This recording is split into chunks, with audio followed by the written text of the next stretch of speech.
Yang mati manusia, yang keluar dari kubur manusia. Kan gitu. Berarti kalian menyembah yang mati itu sebentar. Yang mati manusia itu adalah Tuhan dan manusia. Bukan hanya manusia, Tuhan juga dia itu. Berarti yang Tuhan itu mati. Mati. Setelah Tuhan mati, yang menjaga alam semesta siapa? Salam satu Tuhan.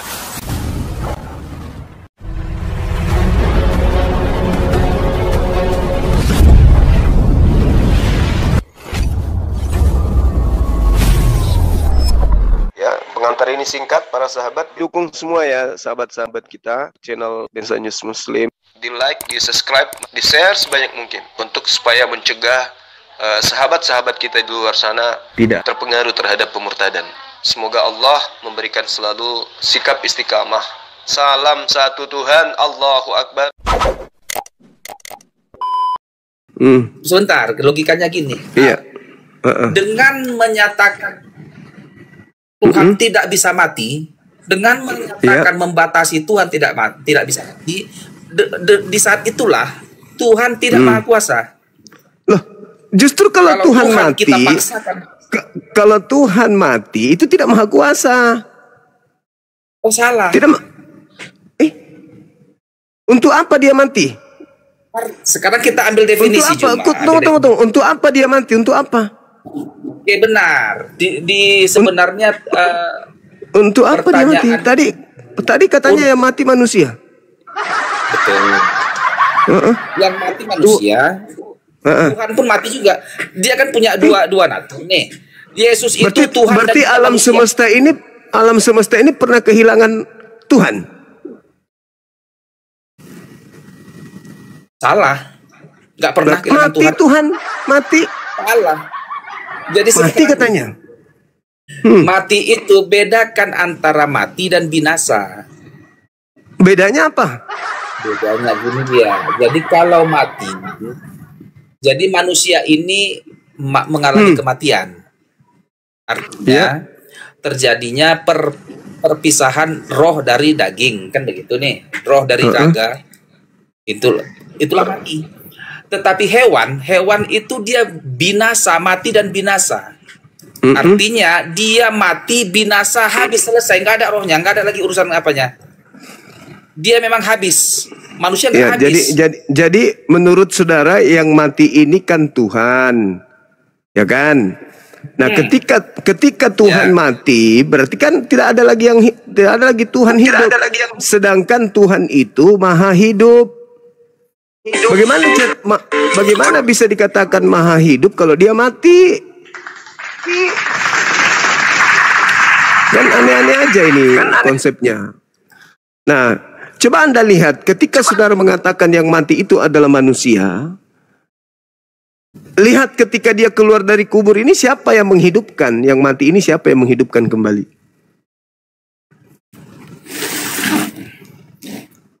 Yang mati tadi, yang menghidupkan kembali dia adalah siapa? Itu dulu.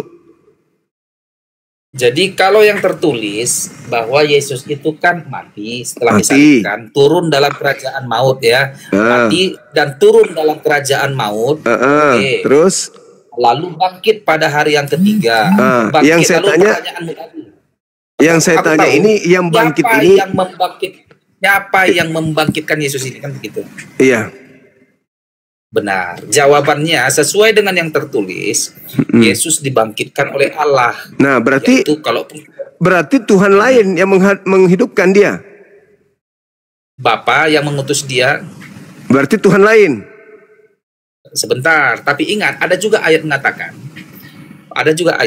bahwa anak manusia berkuasa untuk menyerahkan nyawanya dan berkuasa juga untuk mengambilnya kembali. Tapi dia dibangkitkan. Untuk itulah Yesus mati, untuk dibangkitkan agar dia menjadi Tuhan. Allah. Nah itu berarti gimana? Yang mana yang betul? Sebenarnya begitu. Mana yang betul? Oke, gini penjelasannya. Yesus itu mati dan turun dalam kerajaan maut. Itu pertama ya, turun dia ke dalam kerajaan kematian, kerajaan itu. Dan dibangkitkan oleh Allah. Nah, berarti pribadi lainnya, Tuhan lain yang menghidupkan dia ini. Sebentar. Jadi Allah ini kan Allah Tritunggal. Tadi bukannya dia mati juga. Sebentar. Allah dibangkitkan oleh Allah. Allah ini kan Tritunggal ini. Allah ini siapakah? Allah ini kan gelar. Bapa, Putra, dan Roh Kudus. Ya kan? Kalau dikatakan, kalaupun kita katakan Yesus dibangkitkan oleh Bapa, benar. Yesus berarti bangkit dari kematian. Sebentar. Nah, Yesus berarti dia dibangkitkan sendiri oleh Tuhan lain kan? Tunggu dulu, sebentar dulu cuma. Jangan dulu kau langsung simpulkan. Belum, nanti kita simpulkan. Sabar aja dulu. Dia kan mati, turun dalam kerajaan maut, lalu dibangkitkan Allah pada hari yang ketiga. Kan begitu nih.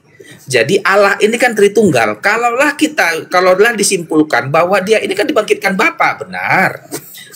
Apakah dia bangkit sendiri? Benar. Kan dia Allah juga. Yesus kan Allah. Apakah dia dibangkitkan Roh Kudus? Benar. Inilah kalau terlalu serakah banyak kali Tuhan kamu. Sekarang gini, yang dibangkitkan dari kubur ini Tuhan atau manusia? Tuhan dan manusia. Yesus itu kan Tuhan dan manusia. Yesus Tuhan dan manusia. Sekarang gini Juma, pertanyaannya, apakah setelah bangkit dari kematian? Bentar gini dia. Yang benarnya pertanyaan itu adalah, apakah setelah bangkit dari kematian Yesus itu masihkah dia anak manusia atau tidak? Dia manusia atau bukan? Betul. Sesuai pernyataannya. Dia manusia atau bukan? Manusia. Nah, berarti dia bukan Tuhan. Oh, nggak boleh, salah. Jika sekarang gini, kau premismu adalah mana yang betul? Mana betul? Ini HP atau pisang? Sebentar, itu nggak bisa analogi salah. Ya karena Anda nggak Tuhan kan ini. Anda memaksakan manusia menjadi Tuhan. Makanya Anda menganggapnya Tuhan. Nggak bisa analogi. Sebentar, gimana jangan kau paksakan analogi. Anda memaksakan ini pisang padahal ini HP. Bagaimana jika begini?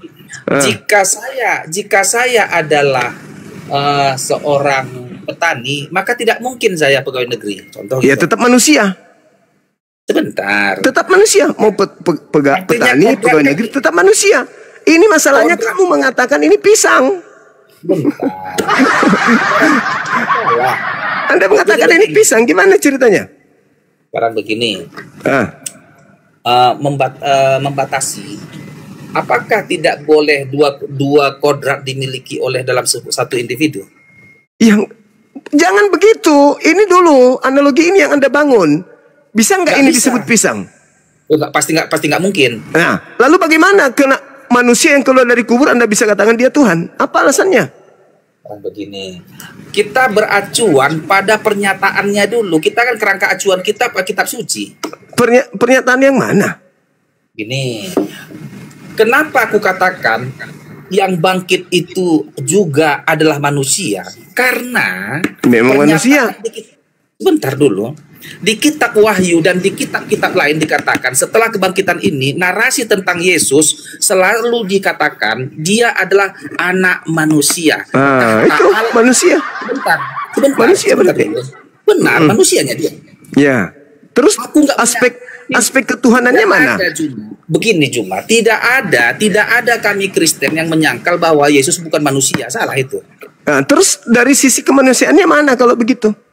Nah, pertanyaannya, janganlah kau memaksakan jika dia manusia maka dia tidak boleh Tuhan. Itu kan pemaksaan. Justru Anda yang memaksa dia Tuhan padahal dia manusia. Bukan saya. Kenapa? Anda sama halnya Anda melihat seekor sapi lantas Anda mengatakan kepada saya ini adalah seekor ayam. Begini, Oke. Sekarang begini. Oke lah, kau menyalahkan aku. Bukan menyalahkan kamu yang harus mengakui kesalahanmu sendiri. Masa manusia kau bilang Tuhan? Sebentar. Kau kan nggak mengakui keilahiannya. Kau memaksakan dia hanya memiliki manusia biasa. Iya memang, karena memang dia manusia. Ya memang manusia. Terus kenapa Anda mengatakan dia Tuhan? Tapi dia juga adalah Allah. Itu yang kutanya. Kenapa Anda mengatakan tapi dia juga adalah Tuhan? Itu yang kutanya. Dari mana ilmunya? Dari mana ilmunya Anda mengatakan dia Tuhan pada dia manusia? Kenapa dia menjadi Tuhan? Lah, Anda yang mengatakan itu, bukan dia yang mengatakan dia menjadi Tuhan. Anda. Pertanyaannya, Don King, kenapa kau menuhankan Yesus sementara dia manusia? Kenapa kau menganggap dia Tuhan? Ya. Padahal dia bukan Tuhan. Bukan salah. Jangan langsung jangan kau yang bilang dia manusia. Dia manusia kok. Dia manusia. Kamu yang menganggapnya Tuhan. Cuma kau nggak boleh mengatakan itu. Artinya jadi soalnya salah pada saat kau memberikan soal kau menarik kesimpulan. Lah, memang dia manusia. Anda yang memberikan embel-embel sekaligus Tuhan, gimana ceritanya? Anda yang harus mempertanggungjawabkan kalimat Anda itu, bukan Yesus. Pertanyaan yang benar adalah, mengapa kau mengatakan dia Tuhan di saat dia juga seorang manusia? Ya, karena memang dia manusia. Pertanyaannya, kenapa kau menganggap dia Tuhan padahal dia manusia? Itu yang kau lontarkan sama aku. Iya, kenapa kamu menganggapnya Tuhan padahal dia itu adalah manusia? Betul. Karena dia mengatakan bahwa tak di Wahyu itu, Wahyu 22 itu ya, Wahyu 20 itu. Wahyu itu kan muncul belakangan. Itu tahun 100. Oke.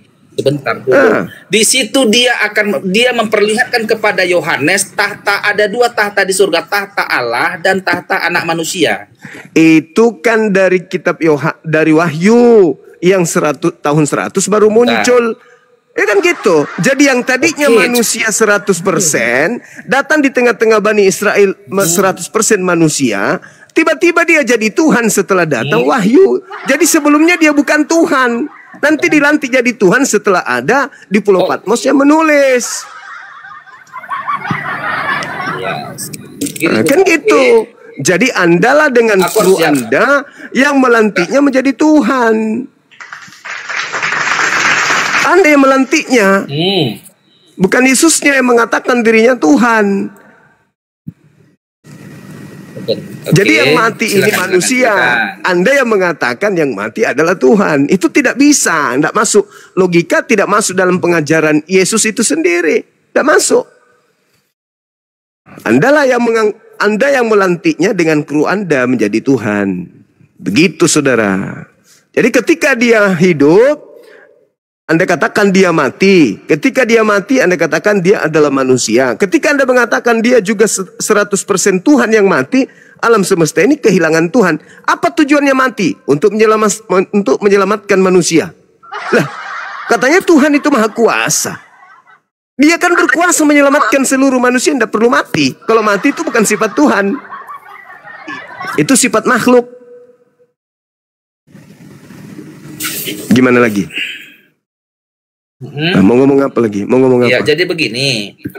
Gimana? Yesus berkata, aku lupa ya, di Matius 28 itu, bahwa kepadaku telah diserahkan segala kuasa. Kepadaku kata. Jadi Yesus sendiri ngomong ini. Kepadaku telah diberikan segala kuasa di bumi dan di surga. Ini Yesus ngomong ini. Oke, artinya dia telah diberikan Bapa segala kuasa di bumi dan di surga. Kuasa itu ada sama Yesus. Itu kata Yesus, kata makhluk ini kan? Kata Yesus nih, Yesus sendiri yang ngomong nih. Iya, makhluk yang keluar. Kalau Yesus yang tadinya kan dia, aku tidak dapat berbuat apa-apa. Jangan dulu kau bawa ke. Aku tidak dapat berbuat apa-apa kan gitu. Sebentar dulu Juma, sebentar. Sebuah debat, syarat debat yang sehat adalah kau dataku jangan langsung kau hantam tidak percaya. Kalau memang kau nggak percaya referensiku, maka kita tutup aja, kita nggak berguna ini. Oke. Kepadaku telah diberi kuasa. Yang memberikan kuasa siapa? Bapak. Yang memberikannya kuasa kepada siapa? Bapa. Nah, Bapa. Berarti ada unsur lain yang memberikan kuasa kepada dia. Yang memberikan kuasa kepada Yesus adalah Bapa yang mengutus dia. Karena dikatakan memang Bapa yang mengutus dia kok. Nah, berarti posisi ketuhanan sudah diambil alih kah? Apa? Posisi ketuhanannya diambil alih, dikudeta sama Yesus. Sudah diambil. Kedudukannya sebagai Tuhan diambil oleh Yesus gitu. Tidak. Loh, kan segala kuasa Bapa sudah diberikan. Berarti Bapa sudah punya kuasa. Bapa sudah kehilangan kuasa. Karena Bapa dan Yesus itu adalah satu kesatuan. Mulai ngaco. Tadi segala kuasa diberikan kepada Yesus. Berarti di Bapa nggak ada lagi kuasa sama sekali. Segala kuasa telah diberikan kepadaku. Berarti Bapa nggak ada lagi kuasa. Dia seperti ular yang ganti kulit. Ya.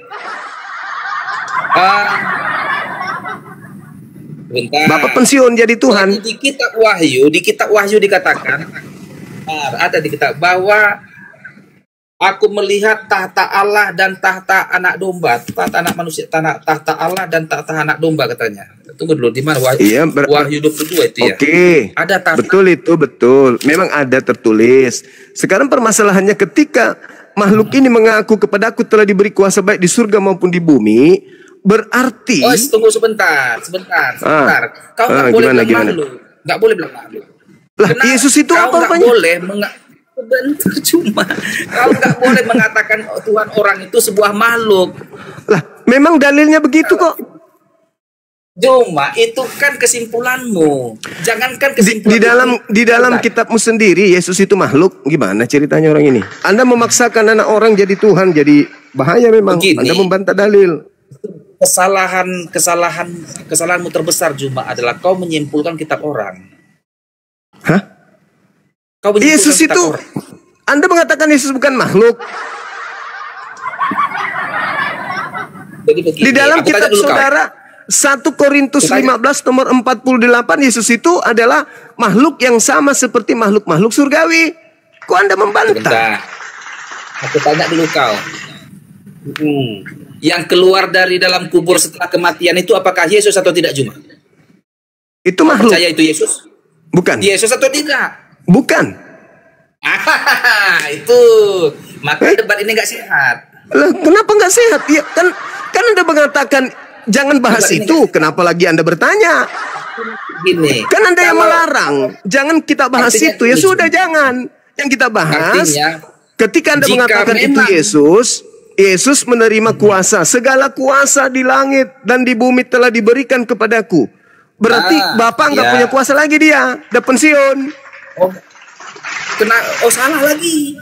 Lah, segala kuasa sudah diberikan kepada makhluk itu.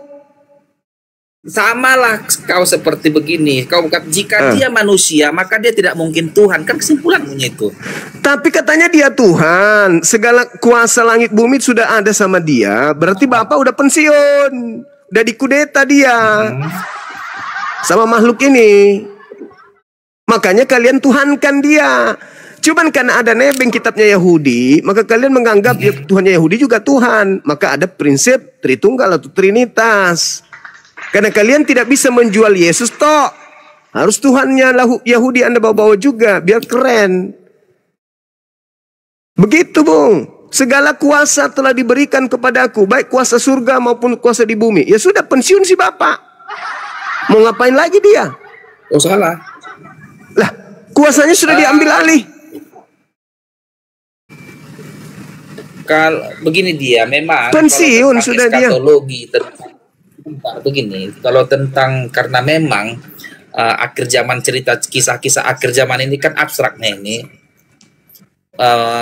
tanggapan itu penafsiran tentang wahyu ini kan agak ribet. Butuh ahlinya sebenarnya untuk menerangkan ini. Tapi mungkin ada referensi yang kudengar, ada pendeta yang kudengar, jadi itulah yang kami anggap sebagai penafsiran dari kitab Wahyu ini. Kepada aku telah diberikan kuasa. Berarti Bapak udah pensiun dia. Secara manusia berpikiran begitu, secara manusia ya, secara ya mungkin mana lagi. Jadi kita mau berpikir secara kera gitu. Itulah gunanya akal kita dikasih. Makanya saudara Kristen ini tidak lagi mengikuti perintah-perintah Bapak karena Bapak itu udah pensiun. Yang kalian ikuti sekarang adalah perintah Nabi dari Kristus yang keluar dari kubur, yaitu Paulus. Apapun yang dikatakan Nabi Paulus yang diterima dari Tuhannya yang bernama Kristus ini, itulah yang kalian lakukan. Sedangkan pencipta langit dan bumi, ya sudah nggak kalian sembah. Makanya kalian tidak disebut sebagai disebut hamba lagi, tapi disebut anak-anak Kristus. Begitu saudara. Jadi sekarang Jadi- utuh Tuhan kalian itu adalah makhluk yang keluar dari kubur. Itu kan pendapatmu.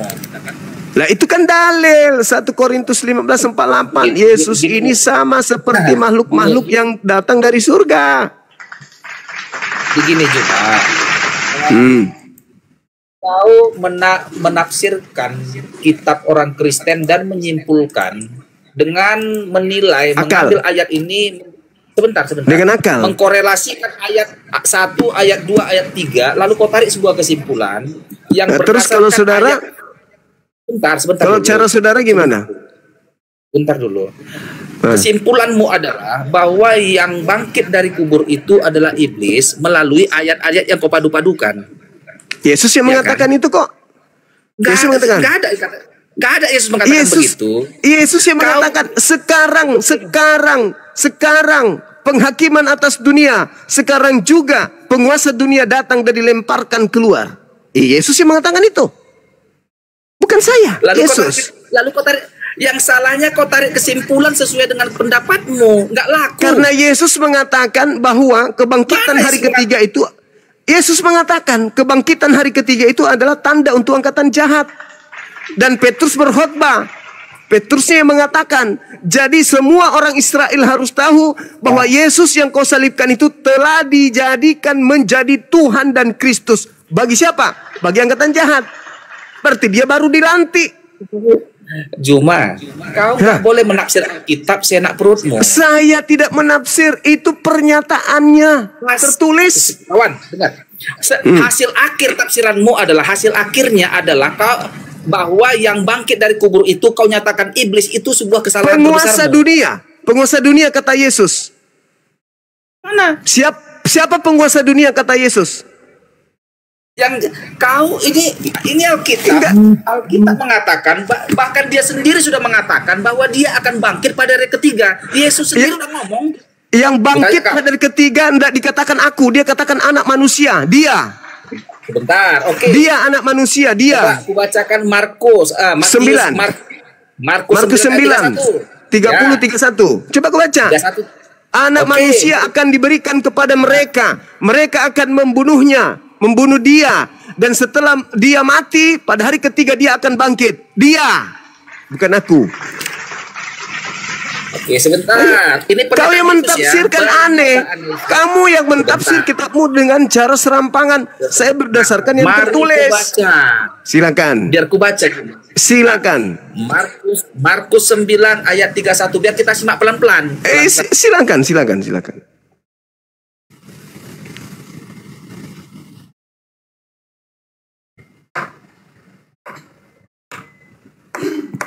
Halo, kadang mau datang iklan ini. Markus 9 mau datang sendiri. Iya. Markus 9. Oke. Baca. Markus 9 ayat 31 ya. Iya. Oke, ku baca Oke. pelan biar kita lihat ini. Sebab ia, besar ini loh. Sebab ia sedang mengajar murid-muridnya. Ia berkata, besar ini, ia berkata kepada mereka. Ya. Tanda petik 2, anak manusia anak akan manusia. diserahkan. Akan diserahkan. Artinya akan diserahkan ke dalam tangan manusia. Manusia. Mereka akan membunuh dia. Mereka Dia. akan membunuh dia katanya. Kenapa nggak Oke. mengatakan membunuh aku? Sebentar. Artinya mereka. Kenapa nggak mengatakan aku? Sebentar. Silakan. Mereka akan membunuh dia katanya. Dalam artian membunuh si anak manusia ini. Iya. Oke. Dan ini 3 hari sesudah ia dibunuh, ini pernyataan Yesus langsung nih loh. Iya. Aku tahu Ia tuh. akan bangkit. Bangkit. Nah. Ini Alkitab bilang ya. Aku atau dia yang bangkit? Aku atau dia? Sekarang aku tanya dulu kau cuma dengan segala kejujuranmu. Di dalam Alkitab ini, jika ada pernyataan anak manusia, itu mengarah kepada siapa? Kepada Yesus kadang tergantung konteks. Oke, sekarang sekarang saya balik tanya. Coba Tunggu buka sebentar, di situ sebentar. buka dulu kitabmu. Buka dulu kitab saudara. Ini, ayat 31 ini merujuk pada Yesus ya. Bukan, merujuk kepada orang lain. Siapa? Yudas.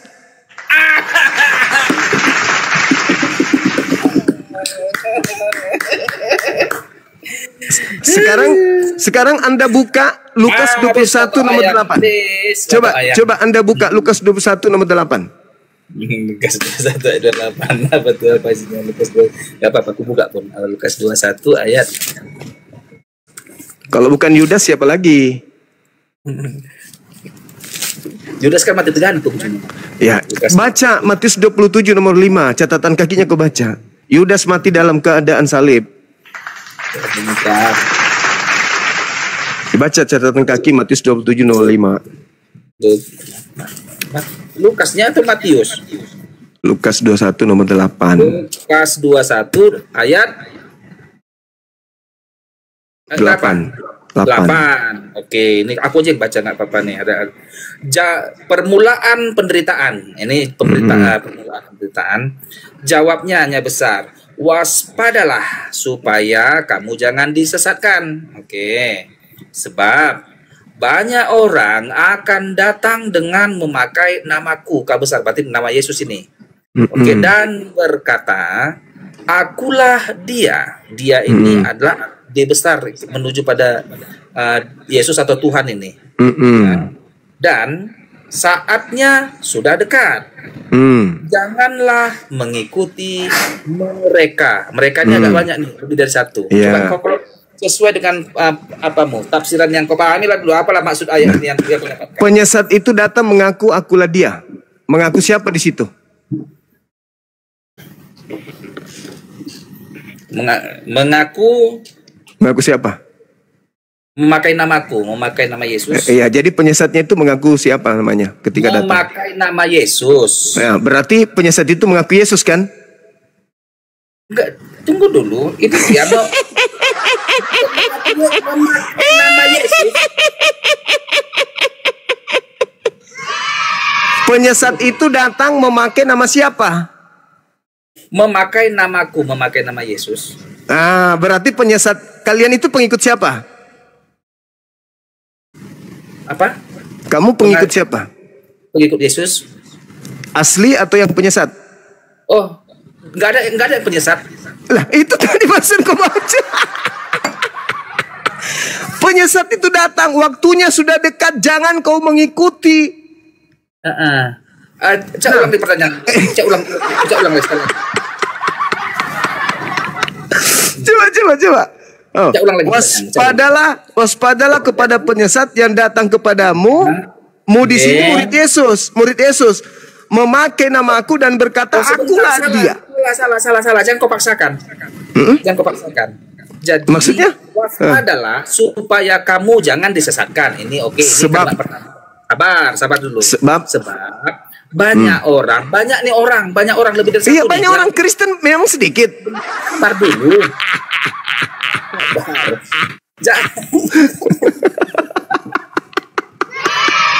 Lu pikir Kristen itu sedikit? Biarkanlah aku menyelesaikan. Iya, silakan, lucu aja lihat kamu itu. Biar kita bahas ini. Waspadalah, hati-hati nih. Kepada murid Yahudi nih. Waspadalah, bukan ini waspadalah ini kepada semua murid-muridnya termasuk akunya ini. Kampret. itu ucapan Yesus kepada muridnya. Dengar dulu, izinkan dulu Juma. Waspadalah katanya. Termasuk aku juga katanya. Tunggu sebentar dulu Juma, sebentar. Iya. Waspadalah katanya. Waspada. Ini pernyataan Yesus ini dia ngomong sama siapa? Pada muridnya. Kepada muridnya pada saat itu. Iya, betul. Saatnya sudah dekat. Iya. Nah, sekarang siapa yang datang dari luar yang memakai nama Yesus dan berkata akulah dia? Sebentar. Jangan dulu kita menarik kesimpulan. Biarkan dulu aku menerangkan Alkitab ini. Iya, silakan. Waspadalah katanya, kata Yesus kepada di lapangan pada saat kejadian ini kepada yang mendengarkan itu murid-murid memang. Waspadalah katanya, supaya kamu jangan disesatkan. Tetapi pertanyaannya, apakah kalimat ini, ayat ini hanya berlaku pada murid saja, tidak berlaku pada kami? Iya dong. Berlaku hanya kepada Bani Israel. Karena Salah Yesus, dengar. di situ kok salahmu.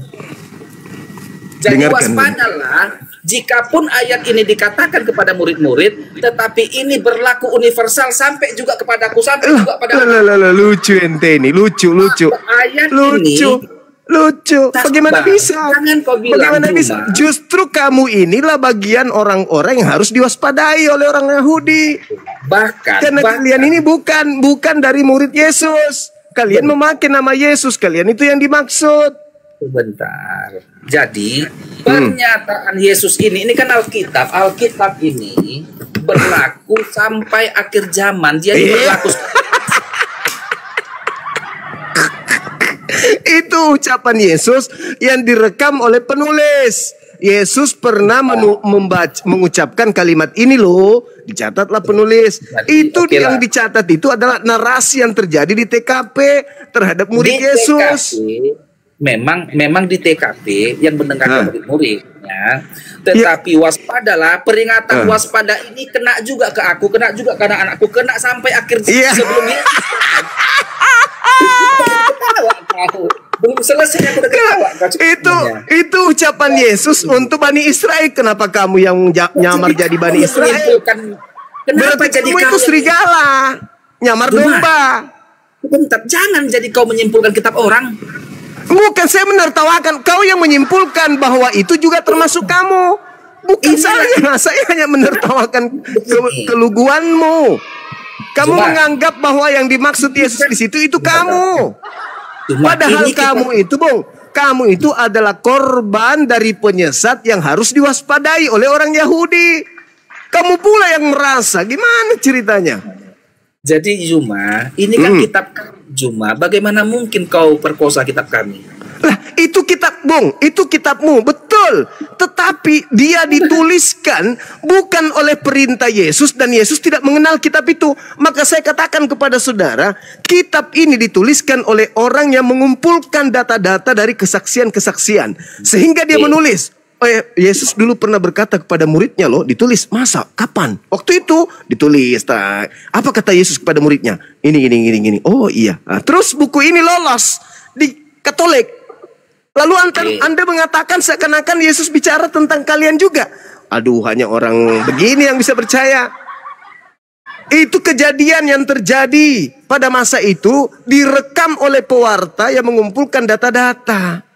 Sekarang seperti wartawan menulis kejadian. Ada misalnya kejadian di Jakarta, tak dituliskan. Terus kamu membaca surat kabar itu 2000 tahun kemudian. Kamu mengatakan, oh Bapak ini ngomong tentang saya. Kan itu gila namanya, Bang. Itu gila. Kecuali Yesus punya pesan, sampaikanlah kitab ini, kitab Lukas ini kepada seluruh umat manusia. Bahwa saya berfirman dan saya bersabda untuk mereka. Mana? Kan tidak ada, ini cerita yang dibangun oleh pewarta berdasarkan hasil penyelidikannya dari kesaksian-kesaksian orang, dari peristiwa-peristiwa. Coba Anda baca Lukas 1 itu. Lukas 1 Anda coba baca.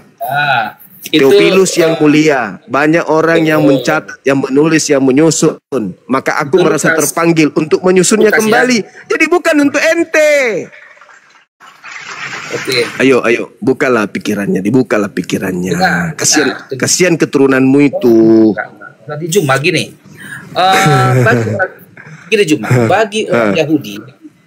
bagi orang Yahudi, kesaksian satu orang, contoh nih, Yesus mengaku Tuhan, adalah mengaku Tuhan dia, tetapi tidak ada yang menyaksikan tentang peristiwa itu. Maka tidak ada satu kesaksian 2-3 orang, maka barulah dibenarkan kejadian itu ada. Oke, berarti kesaksian Yesus betul. Jadi sebentar dulu Juma, jangan kau potong dulu. Mengapa ada 4 Injil sinoptik? Jadi ini dia kan ada Matius, Markus, Lukas, Yohanes, 4 ini. Ada 4 kesaksian yang menyatakan peristiwa itu benar terjadi, maka ini valid. Tunggu sebentar. Sebentar Juma. Karena 4 saksi dalam artian 4 kesaksian Injil sinoptik yang menyatakan ini, kejadian ini merujuk pada kejadian benar peristiwa itu, hampir bersamaannya ya, walaupun nggak mirip-mirip kali. Tetapi dari 4 kesaksian ini menyatakan peristiwa itu terjadi dan sinkron. Iya, terus apa hubungannya dengan ente? Jadi begini, pernyataan. Aneh kau ini. Aneh. Bentar. Lucu saudara saya ini. Sekarang aku tanya kau. Bukankah kau mengatakan bahwa Yesus tidak disalib? Yesus disalib atau tidak? Tidak. Oke. Siapa yang mengatakan Yesus tidak disalib? Saya mengatakan, Yesus juga yang mengatakan. Kaunya aku pikirnya ada referensi yang lain. Kalau kaunya Yesus yang mengatakan dia tidak disalib. Yesusnya. menurut pendapat. Yesus yang mengatakan aku tidak disalib. Kok Hei. mana ini? Tunggu, biar aku buka coba kau dulu. Loh, kok jadi kau Astagfirullahaladzim, ya Allah ya Karim.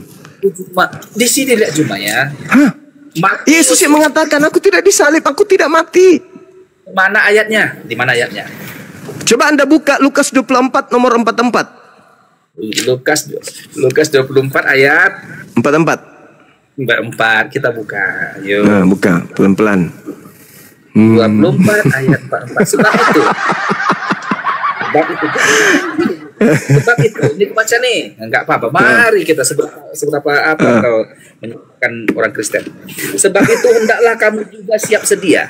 Hendaklah kamu siap sedia. Apanya kau baca itu? Apa yang kau baca? Lukas 24 ayat 44. Iya. Inilah ayat. Coba. Sebab itu hendaklah kamu juga siap sedia. Salah nggak ini? Atau kau yang salah ingat? Saya salah ingat kayaknya. Baca terus. Gantilah nih, capek kali aku baca kalau nggak beresnya nih. Baca. Sudah benar nggak ini ayat referensi yang aku sampaikan sama aku atau tidak? Iya, baca. Baca.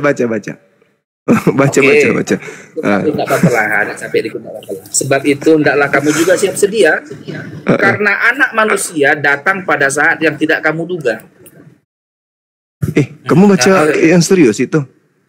Serius itu kau baca? Enggak salah kau baca. Apanya? 24 ayat 44 ini nih. Kok bisa? Matius 24 ayat. Kadang-kadang kau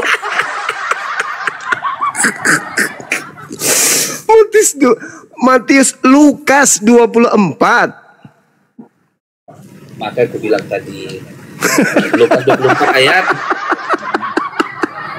Tolong baca referensi parah itu. Dia parah. Kalau lupa kau masalah aku baca.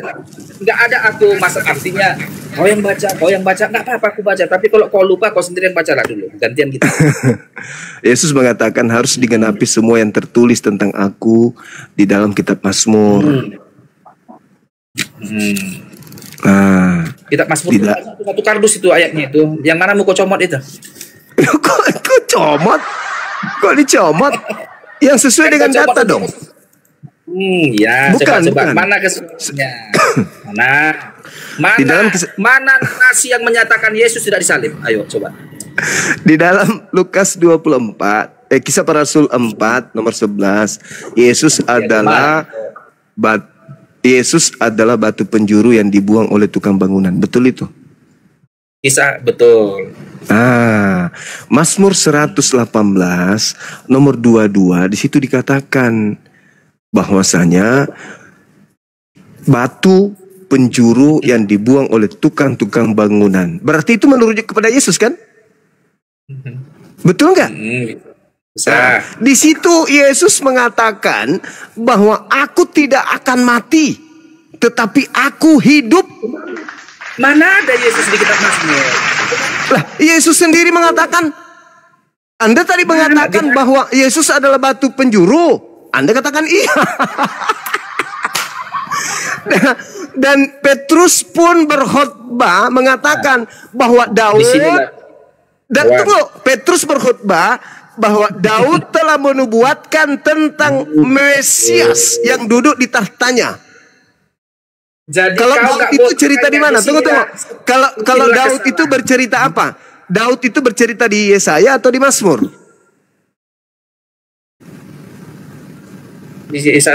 Daud di Mazmur lah Daud itu. Ya, Mazmur.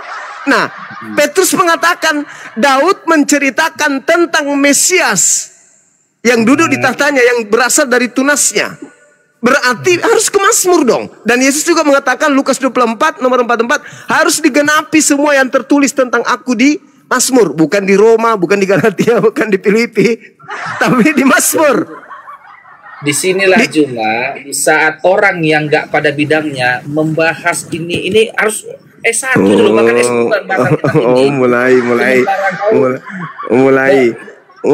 Mulai. Sekarang Jadi sederhana aja. Kisah para Rasul 4 nomor 11. Yesus adalah batu penjuru yang dibuang oleh tukang-tukang bangunan. 1. Yesus mengatakan harus digenapi semua yang tertulis tentang aku di kitab Mazmur. 2. Petrus mengatakan Daud menubuatkan tentang Mesias. Berarti ketika Daud yang menubuatkan berarti Mazmur. Petrus mengatakan Mazmur, Daud mengatakan Mazmur, Yesus mengatakan Mazmur. 3 dia mengatakan Mazmur. Yesus sendiri. Cuma di mana ada tulisan buku Alkitab atau Quran atau buku yang lain yang mengatakan Yesus tidak disalib? Mana bukunya? Ya. Jangan kau. Jangan pendapatmu. Yesusnya mengatakan aku tidak mati. Ketika kemudian ribuan manusia di kiriku di kananku. Ini Alkitab Juma. Mazmur, baca. Mazmur 118 nomor 17 nomor 22. Kau bilang iya, Mazmur itu jauh belum ada Yesus Mazmur. Yesusnya yang berkata harus digenapi tentang aku di Mazmur. Main nubuatan Juma itu kau belum mampu menerangkan itu. Yesus mengatakan harus digenapi apa yang tertulis tentang aku di Mazmur. Di mana kan dikatakan Yesus di Mazmur ini? Yesus nggak ada. Lukas 24 nomor 44. Aduh, gimana saudara ini? Petrus mengatakan Daud kuburannya masih ada di tengah-tengah kita. Dia menceritakan tentang Yesus. Kata Petrus, Yesus sendiri harus digenapi semua yang tertulis tentang aku di dalam kitab Mazmur. Bukan di kitab Roma, Galatia, Efesus, Filipi, itu bukan. Itu nonsen yang ada di Mazmur.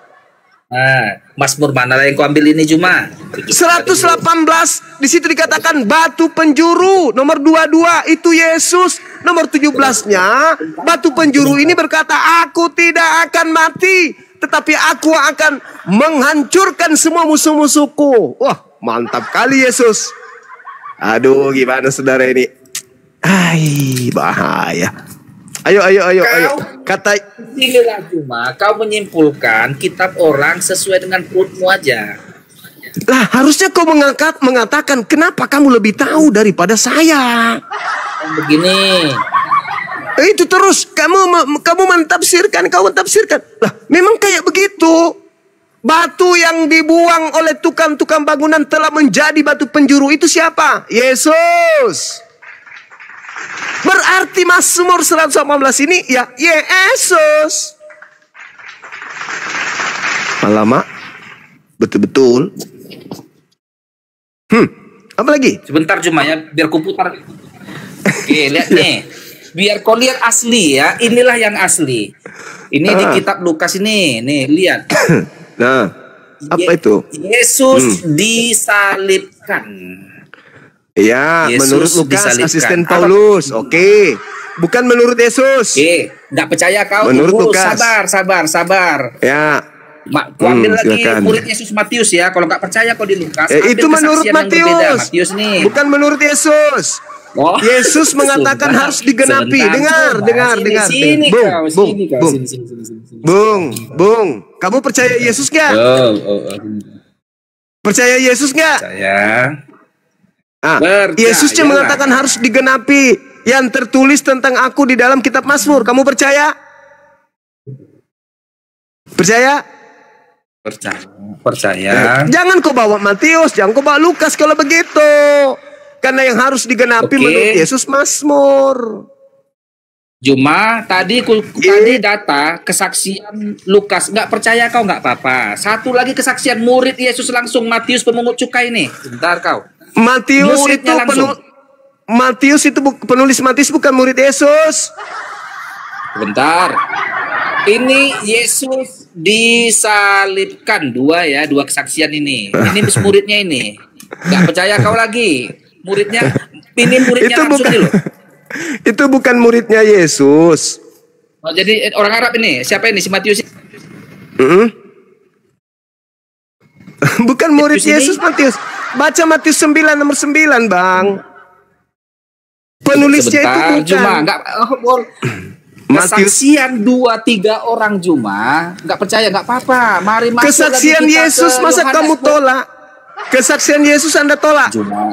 Anda Juma. menerima Sini, kau, kesaksian orang lain. Ini kau Juma, sini kau Juma. Kau itu Ini juga aneh kau kesaksian ini. muridnya langsung. Sebentar kau, sini. Yesus dikuburkan. Ini Yohanes anak Zebedeus. Sini kau. Juga mengatakan di kitabnya muridnya langsung Aduh. bahwa Yesus mati, ya. Jadi sekarang Yesus sendiri mengatakan aku tidak akan mati kok. Kenapa jadi kamu yang lebih tahu? Mereka lebih tahu. Ayo. Itu pertanyaan saya. Jadi Tunggu. di sinilah Juma. Saya lagi yang salah. Di saat orang yang bukan pada bidangnya menarik kesimpulan terhadap kitab orang lain, hancur lebur semuanya. Dan kau ajarkan pula sama apologet. Boleh? Ingat ya. Boleh. Kisah para Rasul 4:11. Yesus adalah batu penjuru yang dibuang oleh tukang-tukang bangunan. Mazmur 118 nomor 22, batu penjuru. Gini kita ganti topik lah. Nggak usah kita karena kau nggak.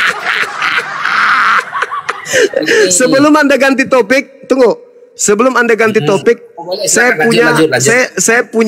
saya punya hadiah buat saudara. Di dalam kitab saudara sendiri, di kitab Yohanes Perjanjian Baru. 13 nomor 18. Yohanes berapa? Coba dibaca. Yohanes 13 18. 13 18. Iya. 13 18 ini. 22. Oke. Judul perikopnya Yesus membasuh kaki murid-muridnya. Iya, suka-suka Luka. 13 19 ya? 13 19. 18. Ini beginilah firman Tuhan. Bukan tentang kamu semua aku berkata. Aku tahu siapa yang telah aku pilih. Ini kata Yesus ini ya. Tetapi haruslah digenapi yang tertulis dalam kitab suci.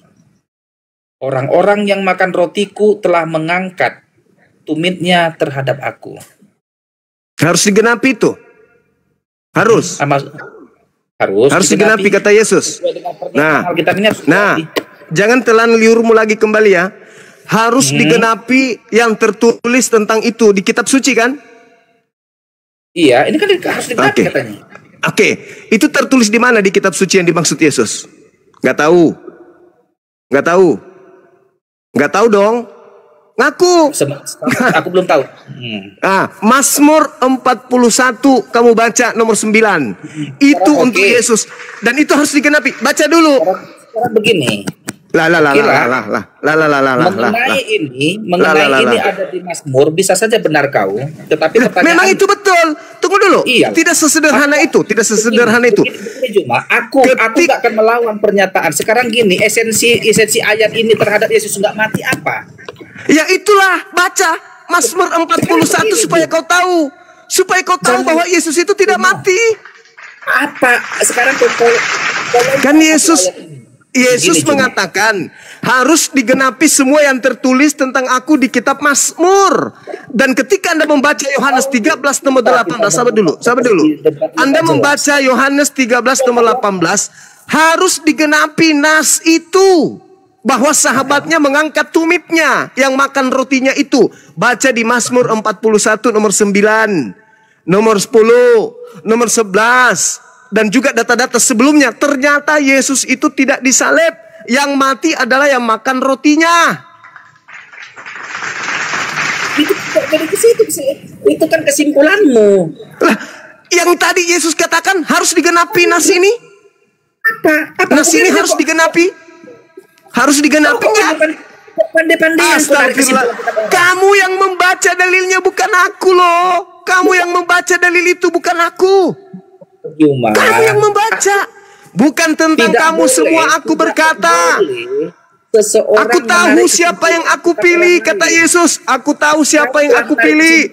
Haruslah digenapi. Haruslah digenapi nas ini. Orang-orang yang makan rotiku, yang telah mengangkat tumitnya terhadap aku, harus digenapi. Di mana nas itu tertulis? Mazmur 41.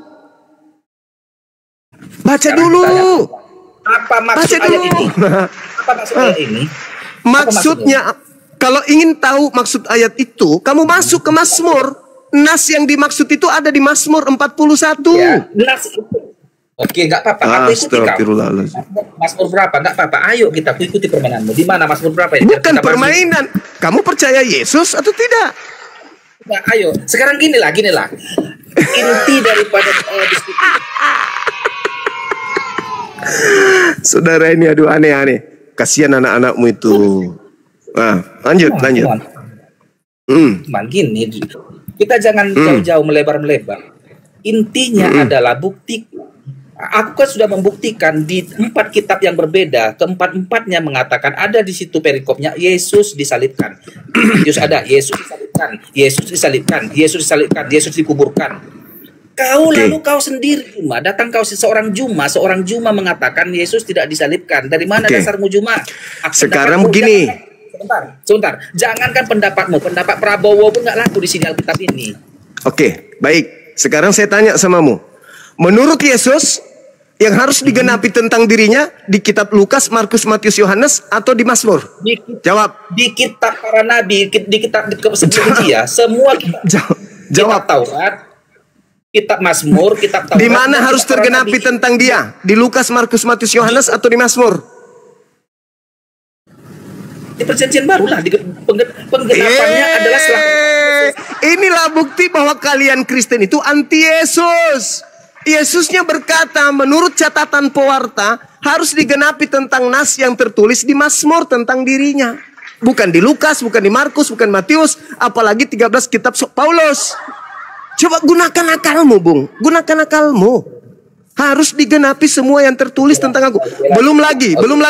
Di dalam Lukas 22 nih, Lukas 22 Anda baca nomor 22. Kurasa segitu dulu buat kita ini Juma. Harus digenapi semua yang telah ditetapkan untukku. Kata Yesus loh itu. Cuma kau menerangkan apa pahami. Lalu kok jadi saya yang tidak paham? Kok jadi saya tidak paham? Anda pingin, saudara, Anda sangat menginginkan Yesus itu yang menjadi korban penyaliban, sama seperti iblis. Sama persis iblis. Iblis itu mau Yesus yang disalib. Tuhan pencipta langit dan bumi dan Bangsuma dan Islam tidak mau Yesus disalib. Kenapa kamu mau kali sama seperti iblis?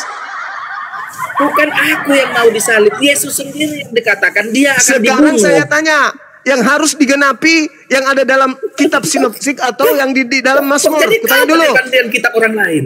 Kok kau apa di situ tertulis harus digenapi tentang aku, tentang nas ini. Mazmur 41 nomor 9. Bahkan sahabat karibku yang kupercayai telah makan rotiku dan telah mengangkat tumitnya untukku. Astagfirullah. Ayat itu? Ngertinya kau masuk ayat itu kemana? Pura-pura lagi kau tanya aku kayak gitu. Jangan kau ajarin aku. Ini makananku siang malam ini. Siang malam ini makananku ini. Makanya ini makanan saya ini tiap siang malam nih, Bung. Jangan kau ragukan pengetahuanku. Untuk bisa kau menipu-nipu, membodoh-bodohi para apologet. Ya Allah ya Karim. Kok aku pula yang nipu. Datanglah sama aku si Blender. Datanglah sama aku si Ketapel, si Rasid dan Sanu. Alah si borjong-borjong. Aku pula yang jadi penipu. Inilah ulah si Juma jadi bodoh, semua orang yang bodoh-bodoh dalam dirinya. Harus digenapi tentang aku apa yang tertulis dalam kitab Mazmur. Dia larinya ke Lukas, larinya ke Matius, larinya ke Yohanes, larinya ke Markus. Yesusnya merujuk ke Mazmur. Nggak ngerti kok kawan. Taurat, Mazmur, Yesaya itu nubuatan ke depan tentang Yesus. Semua bermuara pada Yesus. Itulah yang harus digenapi tentang dirinya. Penggenapannya bukan. Mazmur itu nubuatan, penggenapannya di Perjanjian Baru. Astagfirullahaladzim, ya Allah ya Karim, ya Allah ya Karim. Kamu itu gimana kawan? Jangan karena saya ini Muslim yang saya sampaikan kebenaran kau tidak mau terima. Kalau memang berkualitas, memang argumenmu enak sih. Tapi kau menyalahkan Paulus pula. Apa ini iklan ini? Apa sih kau ini? Yesus sendiri. Oke lah. Jadi gini lagi mah, kurasa itu dulu kita. Nanti lagi jumpa lagi kita. Tapi materi agak-agak lain lah dulu. Agak-agak yang agak enak dulu. Iya. Oke. Siap bos. Oke. Istirahat dulu.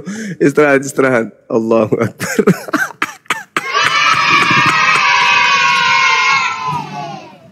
Allahu Akbar, Masya Allah. Inilah wa mutakhiruka minal ladina kafaru, kata Allah dalam Al-Quran.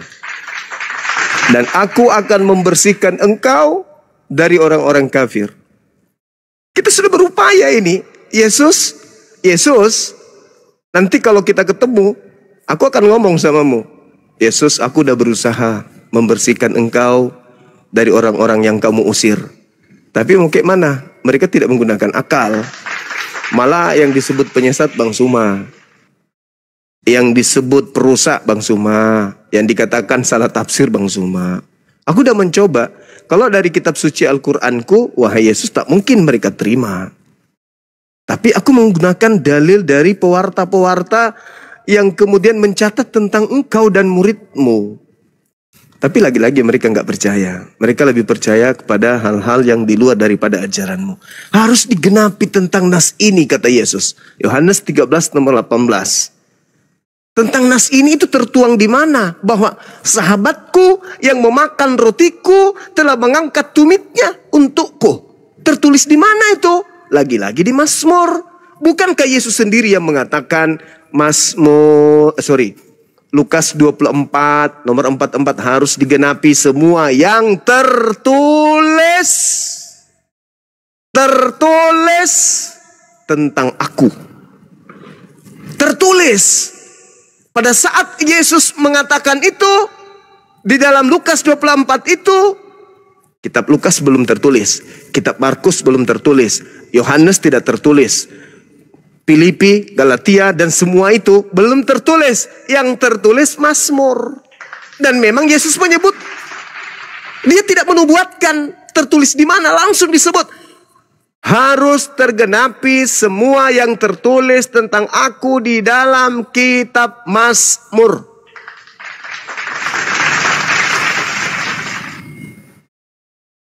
Apa yang tertulis di dalam kitab Mazmur tentang Yesus?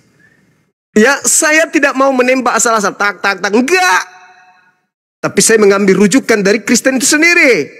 Kisah Para Rasul 4:11. Yesus adalah batu penjuru yang dibuang oleh tukang-tukang bangunan. Satu. Kalau itu betul, 118 dari kitab Mazmur menerangkan itu. Nomor 22. Wajib tergenapi tentang itu. Berarti yang dimaksud di sana, aku tidak akan mati. Nomor 17, aku tidak akan mati, melainkan hidup. Setelahnya, mengadakan pembalasan terhadap musuh-musuhku. Satu. Mana lagi? Jangan asal nembak Mazmur, jangan. Harus ada akarnya. Akarnya di mana? Yohanes 13:18. Sahabatku yang memakan rotiku telah mengangkat tumitnya untukku. Bukan dia, tapi aku yang memilih engkau. Di mana tertulis? Lagi-lagi Mazmur 41 nomor 9. Dan masih banyak lagi yang akan membuat saudara-saudara Kristenku terguncang. Asalkan pakai ini. Pakai ini. Saya akan membimbing saudara untuk menuju kepada jalan kebenaran. Yang penting jangan sombong, jangan angkuh, jangan menghujat. Saya menyajikan data. Oke? Saya kira begitu, saudara. Saudara Dongking, mudah-mudahan dengan tema ini Anda turun mau membaca data-data yang saya kasih. Bukan Anda semakin membangkang. Lembutkan hatimu, Bung. Semua manusia punya hak prerogatif pada diri mereka untuk mendapatkan hidayah keselamatan itu. Jangan sombong terhadap kebenaran. Jangan karena Bang Suma beda keyakinan, data saya sajikan, itu kan Islam. Jangan lihat Islamnya, lihat data yang disajikan. Silakan Saudara Abdi Hasibuan, selamat malam. Ya, malam Bang. Saya mau nanya itu aja sebentar Bang. Itu mengangkat tumitnya artinya apa Bang? Mengangkat tumitnya bisa diartikan berkhianat. Berkhianat, Anda boleh baca di Mazmur 41 nomor 9 yang saya sajikan barusan. Anda boleh baca di situ. Bagaimana kemudian Yesus menceritakan ketika ada kerabatnya yang mengangkat tumitnya ini, Yesus malah minta doa kepada Tuhan untuk dia balas dendam kepada musuhnya. Itu Saudara. Oh iya, makasih Bang. Saya pikir tergantung gitu, jadi tumitnya keangkat gitu saya pikir. Makasih Ya Bang. bisa jadi itu multitafsir. Kita nggak ngerti, kita nggak paham. Itu multitafsir. Tapi kalau kita melihat di dalam Mazmur 41, di situ jelas Yesus mengatakan berdasarkan pengakuannya ya, bahwa itu adalah Yesus. Karena itu dari Yohanes 13:18 sendiri, bahwa Yesus melakukan pembalasan terhadap mereka. Dengan demikian, kata Yesus, aku tidak akan melihat mereka bersorak-sorai. Aku tidak mau melihat mereka bersorak-sorai. Tetapi aku, karena engkau menopang aku, maka aku dengan ketulusanku, engkau membuat aku tegak selama-lamanya di hadapanmu. Itu kata Yesus. Itu teman-teman. Ya, silakan Saudara Kristen naik lagi. Kita bahas materi ini. Cukup menarik, cukup menarik. Cukup menarik. Yang penting Saudara menggunakan akal sehat, jangan menghujat, jangan menista. Silakan. Kalau di Al-Quran kan sudah jelas itu. Sudah jelas. Ya, bahwa Nabi Isa alaihissalam warafi'uka wa mutahhiruka, aku bersihkan dan seterusnya. Allah menjanjikan itu kepada Nabi Isa alaihissalam. Pernyataan Allah itu jelas. Diingatkan kepada Nabi Muhammad. Ingatlah ketika aku berkata kepada Nabi Isa alaihissalam. Itu kata Allah kepada Nabi Muhammad sallallahu alaihi wasallam. Aku menyampaikan bahwa aku dulu pernah mengatakan seperti ini, wahai Nabiku Muhammad. Nah, itu kembali Allah Subhanahu wa taala ingatkan kepada Nabi Muhammad berita gaib tersebut. Silakan teman-teman non muslim